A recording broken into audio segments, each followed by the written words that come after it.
Dear brothers, we must not forget to nurse children and grandchildren on hatred towards the Zionists and Jews and all those who support them. They must be nursed on hatred. The hatred must continue. That was Mohammed Morsi, president of Egypt, supporter of the Muslim Brotherhood in 2010 during a TV interview. Now, my topic today is why President Obama should be impeached. Now, what I'm going to do is I'm going to break down the Constitution, explain why he should be impeached, what he did wrong, and what solutions we could take to have that happen.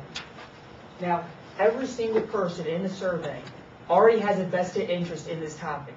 Every single one of you said you do not support supplying arms to enemies. This is something that is so amazing that we actually all agree on something. So everyone has an interest in this already. Now, we also have to hold those in office accountable. They work for us. They are our employees. If we don't hold them accountable, they're just going to do whatever they want in the future. And there's going to be more people that violate the Constitution. We have to know what happens and what we have to do for that thing. For what we have to do when that does happen. Now, I have studied the Constitution for years. I have taken a law class, many law classes on impeachment and treason, and I have also studied the Middle East in 2010 to present day Middle Eastern radical Islam for many years. So my two main points today, I'm going to take apart the Article 3, Section 3 of the Constitution, which is treason, take it step by step and break it down, and then I'll discuss solutions that everyone here can do. So let's begin with Article 3, Section 3 of the Constitution. It states, treason against the United States shall consist in levying war against them or in adhering to their enemies, giving them aid and comfort. So remember that Mohammed Morsi quote? Does he sound like an enemy to us? Does this free country, who supports all religions, all ethnicities, all backgrounds, do we not support Jews? And hatred towards Jews and those who support them? How is that not our enemy? Now, if you're not convinced yet, here's more quotes. We will not recognize Israel under any circumstances. We are talking about an occupation entity and a criminal enemy. That was Dr. Rashad Bayoumi, deputy head of the Muslim Brotherhood. Again, the same people that are running Egypt have said that our allies, our closest ally, is a criminal entity. Not convinced yet? Okay. According to CNN, on February 19, 2012, Morsi allowed Iran, our enemy, to cross the Suez Canal. This is only the second time since the 1979 Israeli revolution in Iran. Now, we have settled that Mohammed Morsi and the Muslim Brotherhood is our enemy. It is our fundamental enemy. But just in case you are still not convinced, let's go over Egypt and why they are our enemy. Now, Egypt has Islamic law as our constitution, and which is based on Sharia law. So, Mrs. Darwish, writer for the Front Page Mag, which covers politics and news, gave 4 examples of Islamic law that should say why they are our enemy. But you can find this in any source. But here's just 4 of them. Non-Muslims cannot rule Muslims. A non-Muslim man cannot marry a Muslim woman. Non-Muslims are not allowed to publicly celebrate religious holidays in public. And the testimony of a woman in court is half that of a man. They don't even have equal rights. How is that not our enemy? It is fundamentally in America. We have a free democracy. We have a constitutional republic. And these people do not even have women's rights. And let's put that back to the Constitution. Okay. Adhering to our enemies, to their enemies. You have that first part settled. Now, let's go on to the next part. Let's finish this Article 3, Section 3 of the Constitution. Now, President Obama gave aid not only in direct support verbally, but also physically. So, according to Fox News, Obama gave F-16 fighter jets and 200 tanks to Egypt, Mohammed Morsi, and the Muslim Brotherhood. If that's not enough, he also gave $250 million, which is only a quarter of what he promised. The rest will be coming in the later years. And let's look back again.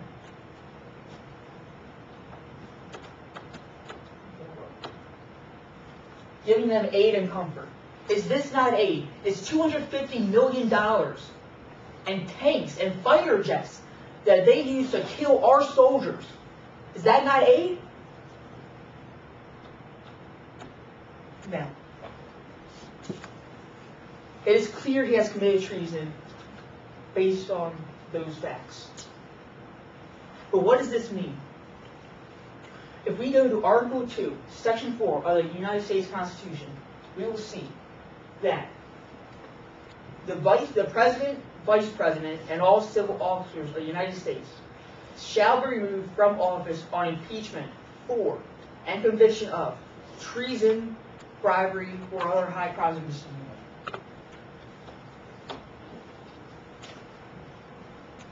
So it is clear that he has committed treason, and this is an impeachable offense. Now, let's look at solutions that we can all do to help us. Now, everyone agrees, according to this survey, that this is a problem, that we do not want to supply arms to the enemies. So let's work together and come with solutions. Now, first thing everyone can do is pay attention. It is so simple, but hardly anyone does it. You just watch the news, do something, read online. It takes so little effort to pay attention, and it benefits everyone. Next thing you do, is social media. You can spread the word through social media. We have Facebook, Instagram, Twitter, all that stuff that we can use to spread the word and let people know about what's happening. But not just for Obama, for everyone. Republicans, Democrats, everything. The third thing you can do is call your congressman. I'm interning for Congressman Andy Harris's office. I answer the phones.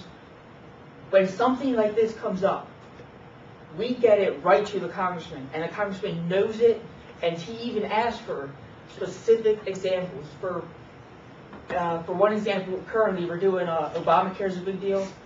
If we have any specific phone calls about Obamacare, he wants it directly given to him so we can say it on the Senate floor or the House floor. So we call the congressman, and if enough people call the congressman, he will say it on the House floor. Everyone will say it on the House floor and the Senate floor, and this will become action. Now, the final thing you can do is support my legislative action to file articles of impeachment against President Obama. But you don't have to follow me. You can support any action you want. There are plenty of petitions and actions online that say the same exact thing. So let's review. We covered the main points of what treason is, how is Article 2, Section 4 of the Constitution states that treason is an impeachable offense, and why Barack Obama has committed treason. Then we came up with solutions on what to do when this happens. So everyone here, again, everyone here does not support arming troops or arming the rebels, arming our enemies. So everyone has an interest in this, whether you know it or not. Whether you know it or not, whether you have an interest in government or politics or not, government controls your lives. I challenge every single person here to think of one thing that the government is not involved in. You can write down your feedback, or say to the question and answer session, or just think about that at home. Name one thing that the government is not involved in. You can't. The government's involved in everything in our lives, and that's why everyone has to pay attention. Now, everyone here should support this. So if they don't, our soldiers, our heroes overseas, their blood may be on our hands.